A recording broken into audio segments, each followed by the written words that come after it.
네, 네. 부장님 안녕하십니까? 경기 광주시 의뢰 안태준 의원입니다. 먼저 장관 입영 진심으로 축하드립니다. 예, 또 감사합니다. 이렇게 뵙게 되니 또 감회가 새롭습니다. 후보자님, 우리 의원님들 많은 질문하셨는데 어쨌거나 우리 이제 국토부 장관님 되시면 제일 먼저 이제 눈에 들어오는 게 아마 이제 주택 문제일 것 네. 같습니다. 주택 문제가 사실 지난 우리 6.27 조치 이후에 조금 이제 가격은 좀 잡힌다 이제 이런 생각은 있는데, 네, 그러니까 일견 그래 보이는 것 같고요. 근데 이제 이게 소위 갭 투자 형태로 전세 제출을 통해서 서울의 똘똘한 한 채의 수요가 몰리면서 이제 집값 상승을 견인했기 때문에 이제 전세 대출을 금지함으로써 이렇게 갭 투자를 막으니까 단기적으로 이제 집값이 상승하는 것은 막는 거는 이제 좀 주요했다 이렇게 이제 생각을 하는데, 근데 또 이 전세 대출 금지로 인해서 전세 매물도 줄고 그러다 보니까 이제 전세가는 또 꾸준히 오르고 그러다 보니까 이제 부동산 시장의 재상승 위험은 여전히 이제 상존하고 있는 것도 현실입니다. 그러니까 아까 후보자님도 말씀해주시고 우리 여러 의원님들도 말씀해주셨는데 결국 이제 중요한 것은 공급입니다. 근데 이제 네. 부동산은 심리이기 때문에 네, 빠른 시간 내에 명확하고 이제 구체적인 공급 대책을 내놔야 하는 것이 현실인데, 실질적으로 보면 국토부에서 공급과 관련해 갖고 할 수 있는 게 많이 없습니다. 그러니까 우리가 공공을 활용한 주택 공급 정책을 세우고 그 공공 주택의 공급을 뭐 빨리 할 수 있게는 할 수 있지만 민간은 이 국토부가 할 수 있는 일이 많이 없거든요. 결국은 아까 다른 의원님도 지적해 주셨는데 그 기재부나 뭐 환경부나 자치단체나와의 관계를 통해서 또 할 수가 있는 일이기 때문에 제가 일단은 말씀드릴 수 있는 거는 이제 공공이 좀 주도를 할 수 있는 방안 몇 가지 말씀하고, 네, 그다음에 금융에 대한 말씀을 좀 드리겠는데, 제가 항상 주장하던 게 있었는데 이 국토부나 기재부가 그 연석 회의체가 하나 있었으면 좋겠다. 주택과 관련해서는 이게 상당히 중요한 얘기고요. 그리고 공급과 관련해서는 지금 우리가 주택 시장에서의 공급을 주택 건설 사업 승인 시점을 우리가 공급으로 현실적으로 잡고 있습니다. 그러다 보니까 그게 뭐 7년에서 10년 후에 공급될 물량을 가지고 우리가 숫자 노름하고 있는 거거든요.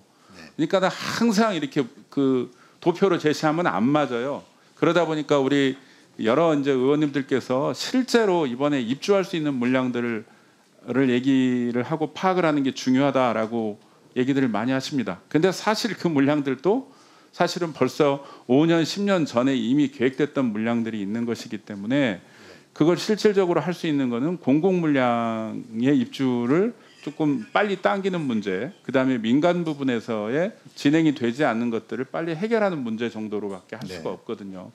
그다음에 지금 이제 엄청 중요한 것은 지금 상황에서 그러면은 신호를 어떻게 줄 수 있느냐. 뭐 대통령님께서도 사기 신도시는 안 하겠다, 뭐 이렇게 말씀하셨는데 저는 적절하다고 봅니다. 그렇다고 그러면 3기 신도시 진행되고 있는 것들을 빨리 진행될 수 있도록 그렇게 하는 것이 되게 중요하다고 보고요. 아까 다른 의원님들도 말씀을 해주셨는데 다양한 방식의 주택 공급 방법을 계속 연구를 좀 해야 됩니다.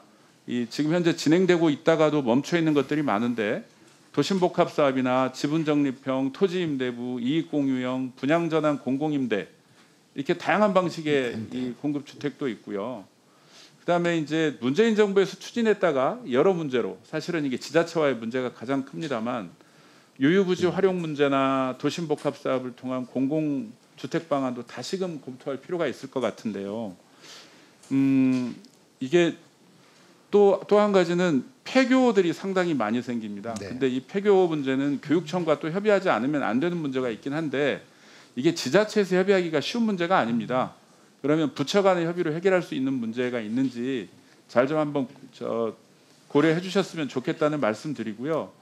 그다음에 아파트로만 너무 몰립니다. 사실은 이 공공 그 주택도. 근데 이제 부동산 리츠 등을 통해서 이제 비아파트로의 수요 분산이 좀 필요하거든요. 그래야 건설 경기도 좀 살아날 수 있다. 이 말씀 드립니다. 그래서 당부 말씀드리자면 장관으로 취임하신다면은 주택 공급 활성화에 직을 건다는 일념으로 장관직 수행에 임해주시기를 바랍니다. 네. 네. 저 그냥 제가 계속 그 말만 하고 제안만 드리겠습니다.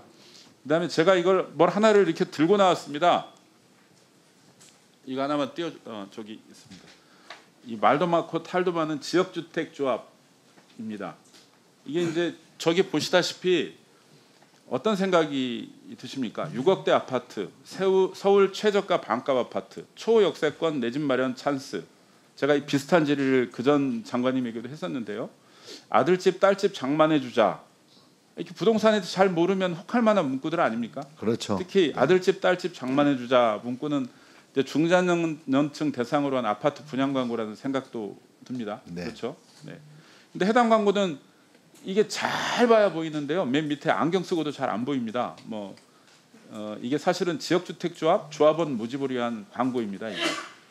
그러니까 근데 이 문제는 이 광고가 읽은 사람으로 하여금 해당 지역주택조합 사업에 대한 어떠한 정보도 제대로 고지하고 하고 있지 않다. 이런 내용이고요. 네. 시간이 그런데 이게 19년 전부터 조합원 모집 신고를 했고 이제 지구 단위 계획을 결정받은 사업장입니다. 80% 이상 사용권을 확보해야 되는 조합 설립 인가조차도 못 받았고요. 조만간 만약에 받는다고 하더라도 사업 대지의 95% 이상 소유권을 확보해야 되는 사업계획 승인까지는 또 몇 년이 더 걸릴지도 모릅니다. 근데 이런 문제가 이게 가장 큰 문제는요. 사업을 완성시키지 않아도 누구도 책임지지 않는 구조라는 겁니다.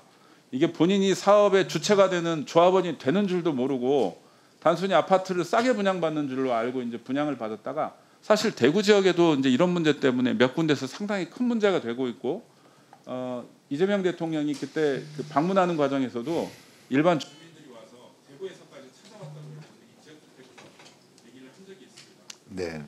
이게 이것 관련해서도 대책 마련을 2차례나 하신 것으로 저는 알고 있습니다. 근데 이게 근본적인 고민도 고민인데 사업 전체까지도 포함해서 구체적인 개선 방안을 마련을 해야 될 것 같은데 이에 대한 소장님 전에 있으십니까? 예, 저는 의원님 말씀에 적극 동의하고요.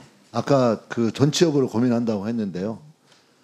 정말 심각한 문제는 아주 특별한 경우가 아니면 성공하기가 아주 어려운 사안이고 또 실제 지금 현재 분쟁 중인 게 한 30%, 또 아예 모집을 반절도 못해서 헤매고 있는 게 실제 50%가 되거든요. 그래서 저는 국회에서 좀 논의해 주셔가지고 이 사업에 대한 존폐 여부를 고민해 주시면 저는 좀 뭔가 이 더 이상 거의 준사기에 가까운 이것들에 대한 정리가 되지 않을까, 좀 그런 강력한 대처가 필요하다고 생각하고 있습니다.